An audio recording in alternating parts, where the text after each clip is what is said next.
하나님께서 기뻐하시는 왕들이라는 주제로 오후 예배의 말씀을 나누고 있는데요. 오늘 우리가 만날 왕은 유다의 네 번째 왕 여호사밧입니다. 참고로 이스라엘의 초대 왕은 누구죠? 사울이고 그 다음은 다윗이고 그리고 솔로몬이고, 이 사울, 다윗, 솔로몬 이 세 왕은 통일왕국의 왕이잖아요. 그렇죠? 그런데 솔로몬의 아들 르호보암 때 남북으로 분열되면서 유다 왕국의 첫 번째 왕은 르호보암이 되는 거예요.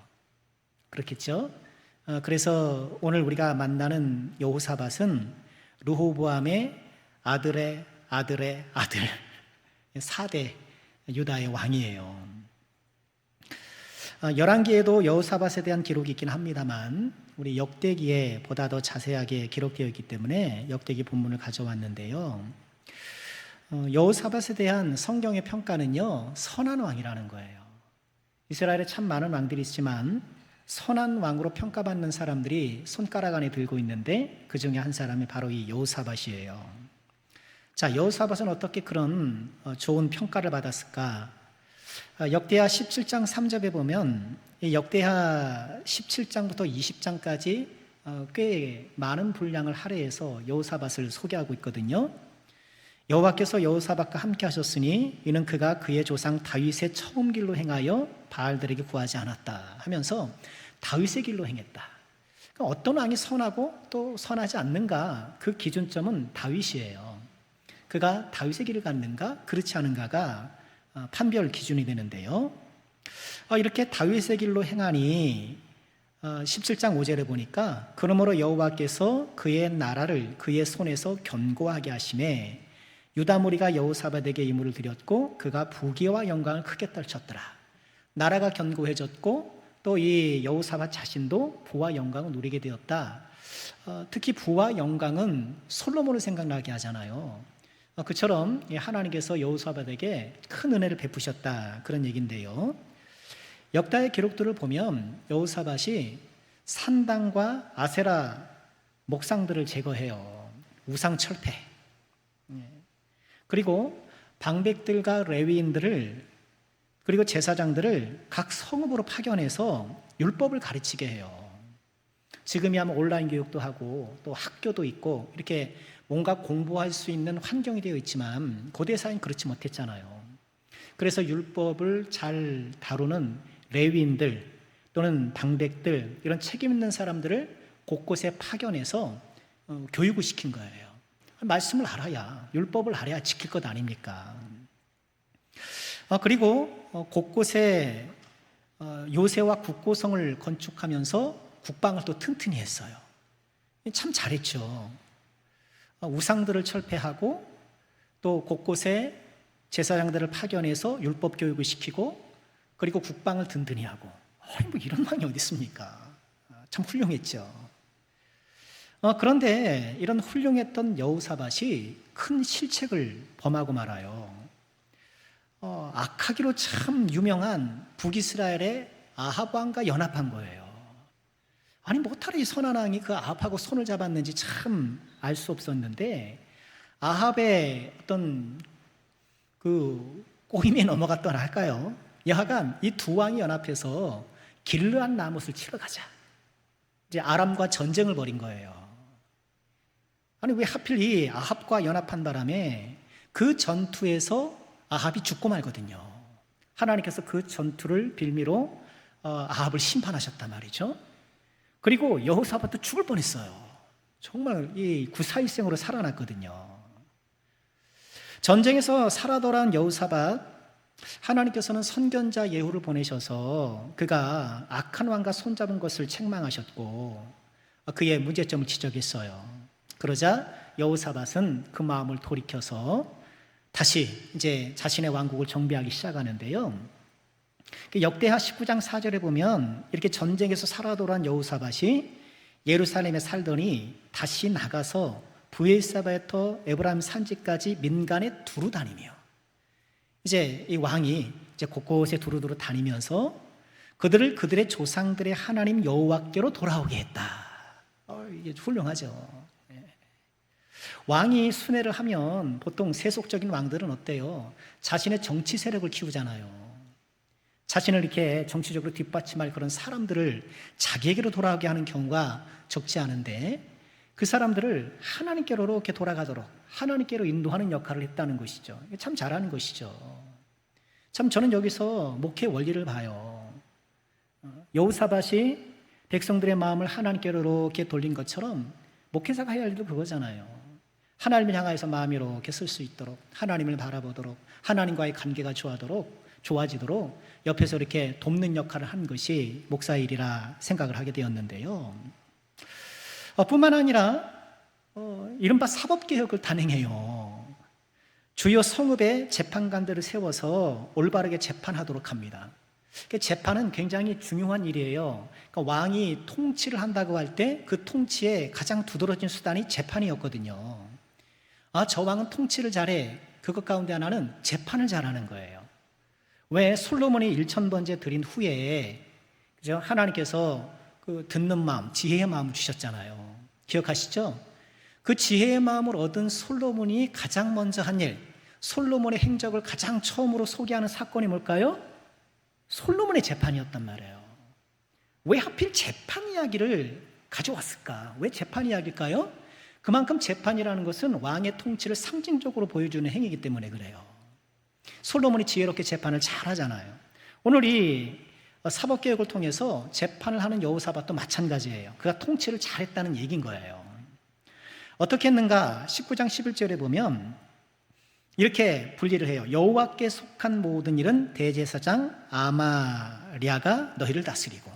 그러니까 재판할 일들이 생기면 그 재판한 일이 여호와께 속한 모든 일, 그러니까 신앙적인 일이라고 할 때에, 그렇잖아요. 재판할 때 신앙적인 일이라고 할 때 어떤 사람들이 그 말씀을 어기면서 살아. 그럼 거기에 대해서 이렇게 재판을 하면서 이렇게 조정을 해줘야 되잖아요. 그런 경우라면 대제사장 아마랴가 너희를 다스리고 아마랴에게 맡기고, 왕에게 속한 모든 일, 이것은 종교적이지 않은 일, 우리를 치면 민형사상의 어떤 일들, 그런 것들은 누구를 책임자로 뒀냐고요? 유다 지파열은 이스마엘의 아들 스바랴가 다스리고 그를 이렇게 세워주는 거예요.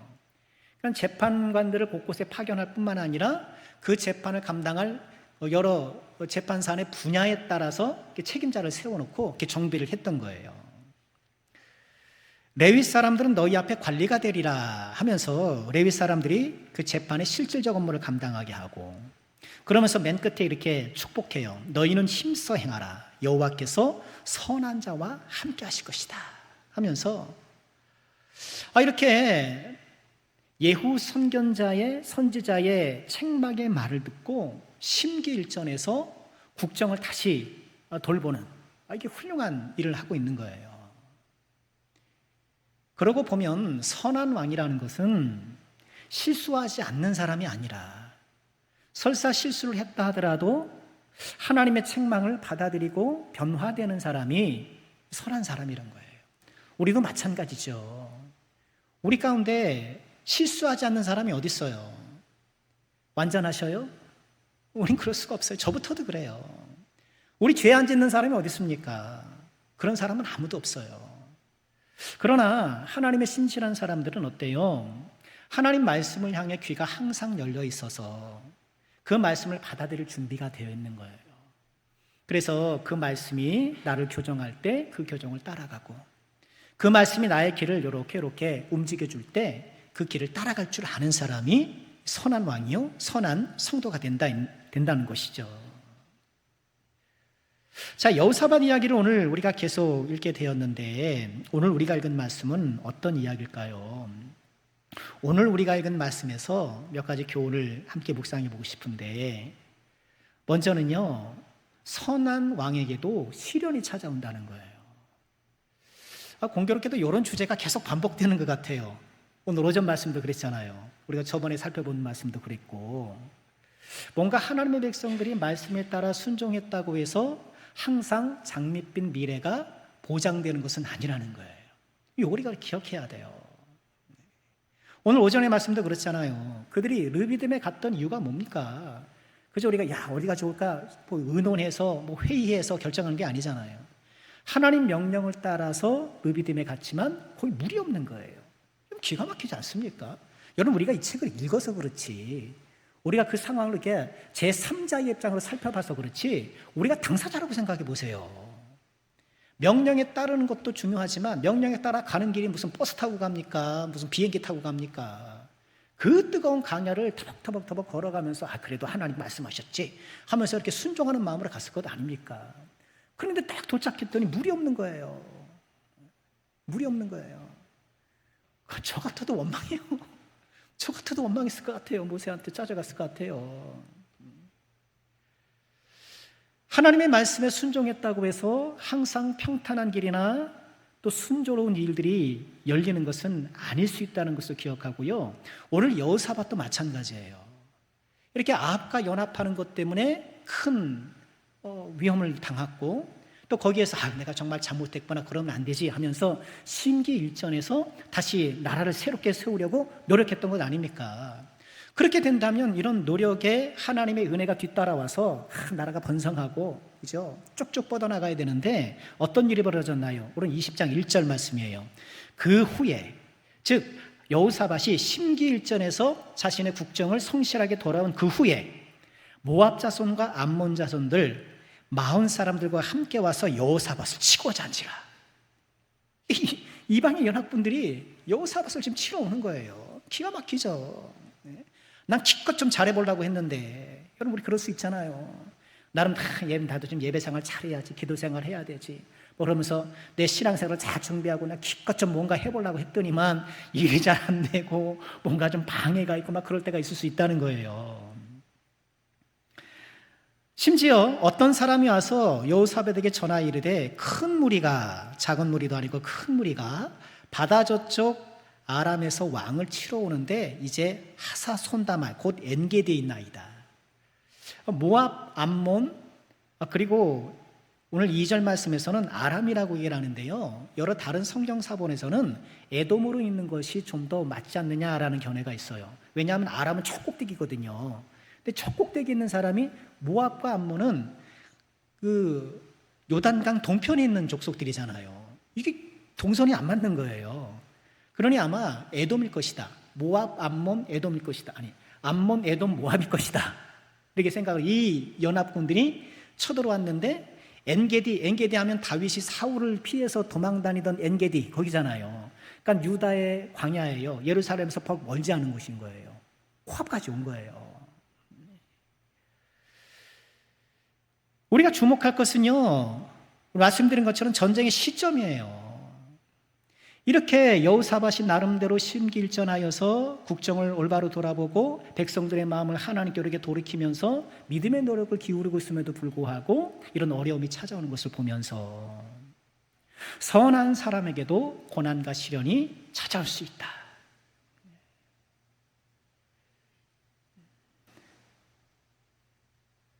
그리스도인이라고 해서 고난과 시련을 면제받는 게 아니잖아요. 그럼 너무 좋은데,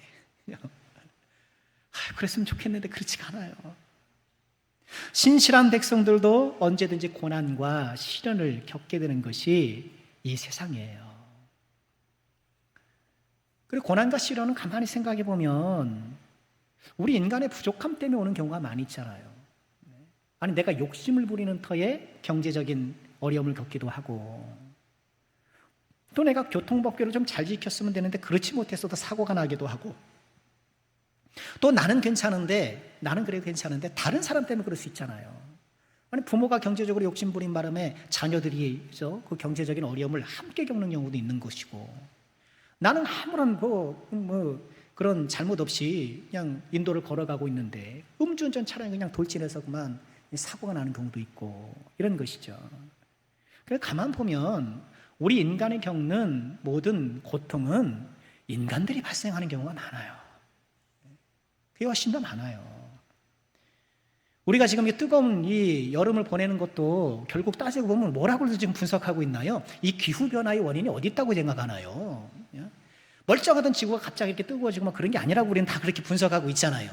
다 이게 환경 문제고 기후 문제가 사람이 촉발한 문제라고를 얘기를 하고 있잖아요. 중요한 것은 내가 원치 않는 어떤 상황들이 닥쳤을 때 우리가 어떻게 대처하는가, 우리가 오전에도 그 말씀을 잠시 나누긴 했는데요. 전도서 7장 14절에는 이런 말씀을 하셔요. 우리 같이 한번 읽어볼까요? 함께 하죠. 시작. 형통한 날에는 기뻐하고 곤고한 날에는 되돌아보아라. 이 두 가지를 하나님이 병하게 하사 사람이 그 장래일을 능히 헤아려 알지 못하게 하셨느니라. 형통한 날에는 기뻐하고, 형통한 날에 기뻐할 줄도 알아야죠. 그렇죠? 아니 내가 승진했으면 기뻐할 줄도 알고, 그죠? 밥 한 번 더 사기도 하고 막 그래야 되는 건 아니겠습니까? 형통한 날에도 막 이러면 안 돼, 겸손해야 돼. 아니 겸손은 해야 되는데 겸손하지 않는다고 즐기지 않는 건 아니잖아요. 형통한 날은 기뻐할 줄도 알아야 돼요. 곤고한 날에는 되돌아보라는 거예요. 곤고한 날에는 되돌아봐라. 하나님께서는 이 두 가지를 병행하셨다. 즉 우리 인생길에 형통한 날을 두기도 하시고 곤고한 날을 두게 하시고, 이것을 병행하게 하셔서 장래일을 능히 헤아려 알지 못하게 하셨다. 성경 구절 보여주세요. 장래일을 능히 헤아려 알게 하지 못하셨다. 왜요? 자신의 미래를 장담하지 말게 하는 거예요. 이렇게 형통과 곤고한 날이 번갈아 병행되어 오기 때문에 내일은 내가 알아 하면서 방심하고 자만하지 말도록 한 거예요. 내 앞날을 내가 알 수 없기 때문에, 내가 내 미래를 장담할 수 없기 때문에 어떻게 해야 돼요? 누구를 의지해야 된다? 주님을 의지해야 된다고 말씀하고 있는 거예요. 곤고한 날에는 되돌아보아라. 나의 삶을 되돌아보는 거예요. 하나님과의 관계를 되돌아보고 돌아보는 거예요. 자, 여호사밧은 이렇게 나름 믿음으로 수고를 했음에도 불구하고 어려운 상황이 닥쳐왔을 때 어떻게 대응했는가? 여호사밧의 대응을 우리가 함께 봤으면 좋겠어요.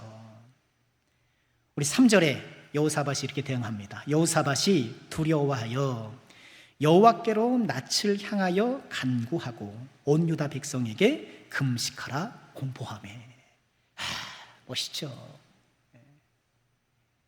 먼저 오늘 말씀은 여호사밧이 두려워했다라고 얘기를 해요. 두려워했죠. 두렵죠. 지금 전쟁 벌어지면 전쟁이 무슨 애들 장난치니까 아니잖아요. 네가 안 죽으면 내가 죽는 것 아닙니까? 전쟁은 가장 치열하고도 가장 위험한 인생의 고난이에요. 얼마나 두렵겠습니까? 이 전쟁에서 지면 끝장나는 것 아닙니까? 봐주겠습니까? 우리 부인들, 우리 자녀들 싹 다 고생할 것 아닙니까? 재산 다 뺏길 것이고 황폐화될 것이고 육신적으로 타격을 입는 것은 당연한 것이고. 여호사밧은 두려워했어요. 그런데 그 두려움을 어떻게 해요? 두려워하여 여호와께로 낯을 향하여 간구하더라. 이게 믿음이에요. 두려움 자체를 느끼지 않는 것이 아니라, 두려움 느낄 수 있죠. 왜 안 느낍니까? 여러분 두려우시죠? 두려움이 있으시죠? 뭐가 두려우세요? 두려울 게 많아요. 자꾸 생각 안 해서 그렇지. 내 은퇴고지가 저긴데 모아놓은 재산도 별로 없는 것 같고, 자식들이 나를 보게 꼬박꼬박 용돈 줄 것 같지도 않고, 그리고 이제 은퇴할 지경이 되면 어때요? 건강도 그때가 되면 또 많이 흔들리잖아요. 그러니 참 내 미래를 이렇게 생각해 보면 두렵고 불안한 일들이 있는 게 사실이에요. 우리 자녀를 생각해도 그렇잖아요. 뭔가 좀 재구실하고 뭔가 좀 얼른 좀 자리를 잡고 뭔가 좀 자기의 삶을 이렇게 좀 세워나가면 펼쳐나가야 되는데, 세상이 그렇게 쉽나요? 어렵잖아요. 우리 자녀들이 좀 수년째 뭔가 좀 나름 분발하면서 자리를 잡으러 나가려고 애를 쓰고 있는 가정이 있잖아요. 정말 어려워지고 있잖아요. 무엇보다 우리의 근원적인 두려움은 어디에 있습니까? 죽음에 대한 두려움이잖아요. 죽는다는 사실. 우리에게 천국이 있고 우리에게 영생이 있다는 것은 알지만, 그렇다고 해서 죽음 자체가 두렵지 않은 것은 또 아니에요. 어쩌면 우리는 그저 하나님께서 주신 이렇게 인생의 수레바퀴를 자연스럽게 굴러가게 하시는 이 하나님의 일상의 은혜가 있기 때문에 이런 두려움을 덜 인식하며 살아가는 것이지, 우리가 계속 이 두려움을 바라보기 시작한다면 두려움은 굉장히 우리에게 크게 다가올 것이고, 그 두려움은 우리를 장악할 가능성이 굉장히 높아요. 두려움을 못 느끼는 것이, 두려움을 느끼지 않는 것이 믿음이 아니라 두려워하더라도 그 두려움을 어떻게 해요? 기도로 전환시키는 것이 믿음이다. 여호사밧이 훌륭한 것은 바로 그건 거예요. 막 두렵지도 않고 난 언제나 믿음으로 이겨. 그런 게 어디 있어요. 그런 허세를 부리면 안 돼요. 두려운 건 두려울 줄 알아야 돼요. 두려워할 줄 알아야 은혜가 기쁨이 되는 거예요. 지옥이 무서운 줄 알아야 천국이 기쁜 거예요. 죽음을 두려워할 줄 알아야 영생이 기쁜 거예요. 나를 두렵게 하는 여러 가지들, 여러분 지금 내가 어떤 것 때문에 마음이 쫄려 있고 두려움이 스물스물 튀어납니까?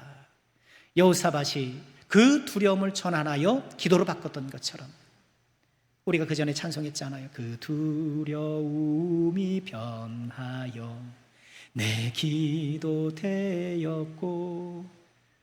찬송 가사 너무 좋지 않습니까? 오늘 우리 드보라 자매님들이 찬양 가수도 너무 훌륭한데 꼭 배워보고 싶어요. 배워야지. 예수님을 알고 예수님을 믿고 예수님을 전하고, 그게 귀한 삶이 아니냐. 너무 좋네요. 여호사밧은 그 두려움을 변하여 기도로 전환시켜 하나님께 간구하는 사람. 자, 그럼 여호사밧은 어떻게 기도했을까? 한 걸음 더 나가 볼까요? 어떻게 기도했나? 이거 봐야 돼요. 20장 6절 볼까요? 이르되, 기도하는 내용이에요. 우리 조상들의 하나님 여호와여, 주는 하늘의 하나님이 아니십니까? 이방 사람들의 모든 나라를 다스리지 아니하시나이까? 주의 손에 권세와 능력이 있사오니 능히 주와 맞설 사람이 없나이다.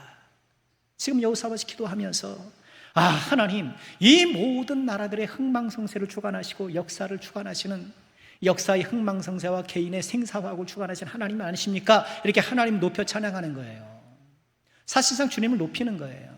우리의 가장 좋은 기도는 뭐예요? 주님을 높이는 기도, 주님을 찬양하는 기도.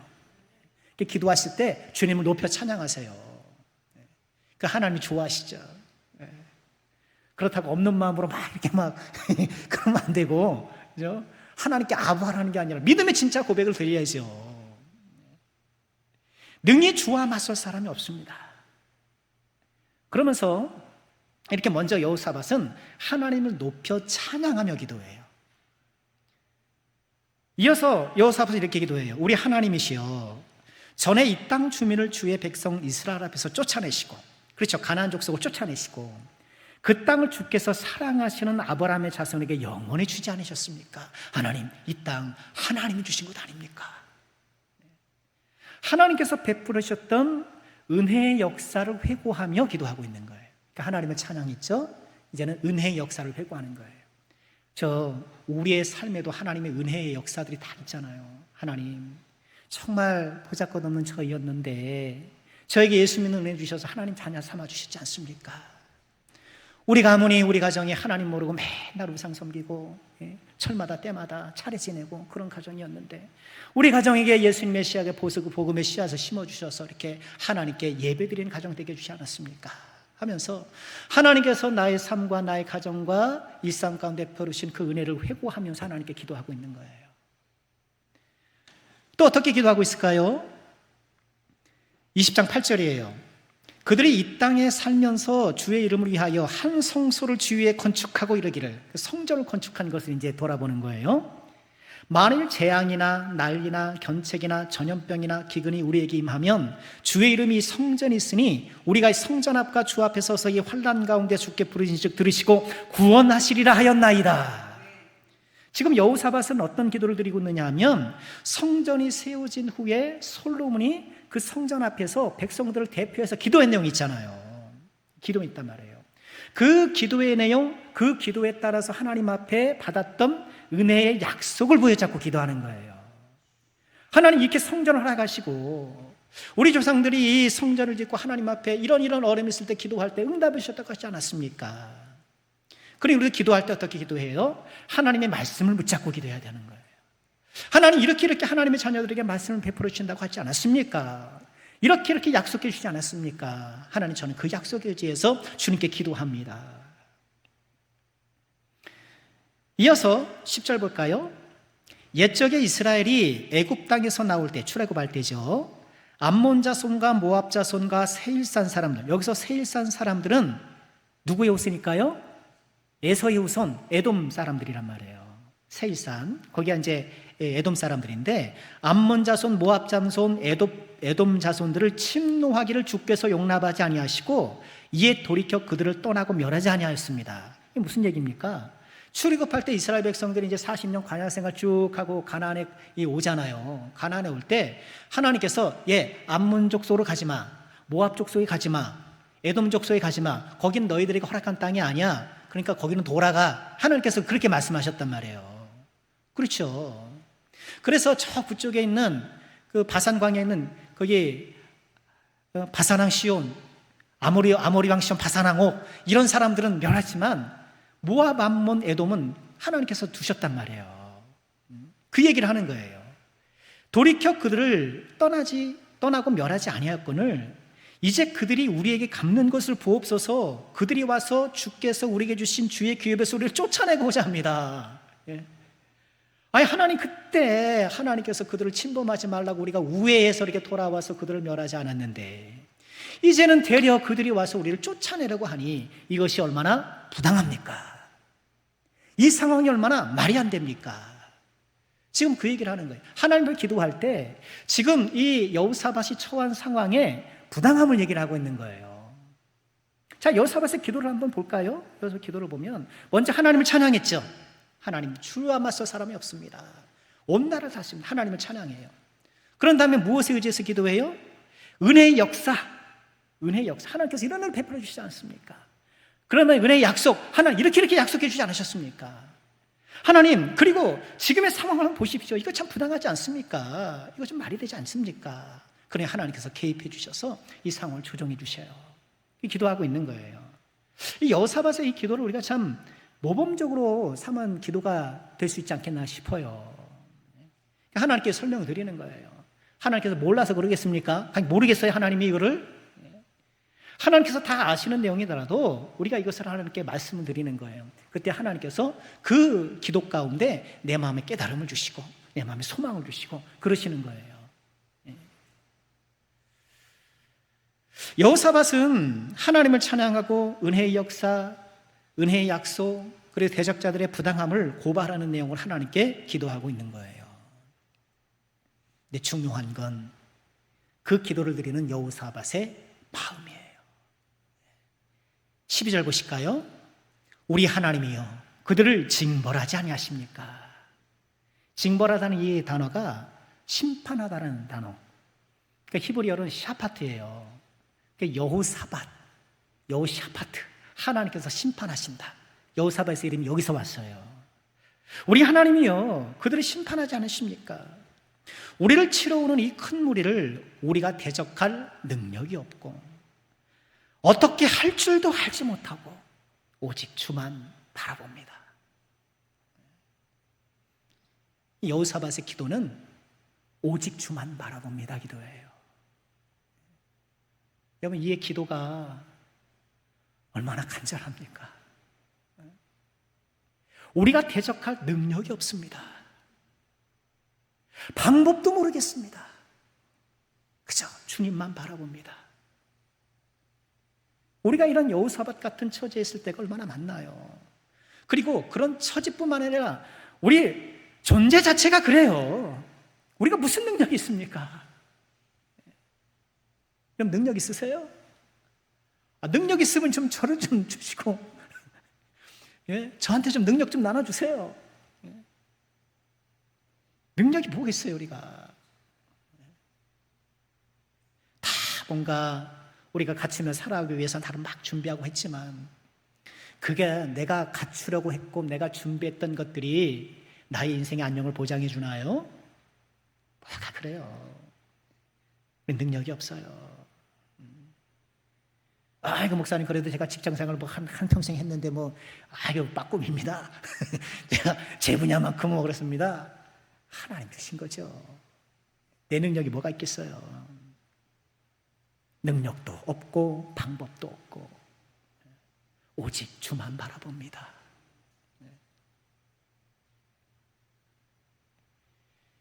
그렇죠. 이 세상 살다 보니 내 힘으로 할 수 있는 게 별로 없잖아요.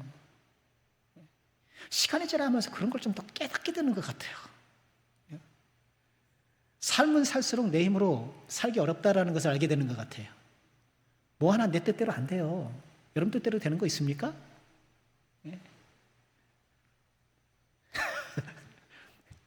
아니, 가만 보니까 그래요. 내 뜻대로 뭐 안 돼요. 안 됩니다. 하나님이 도와주셔야 하고 하나님이 역사해 주셔야 그 열매를 거두고 은혜 속에 살아가는 것이 우리잖아요.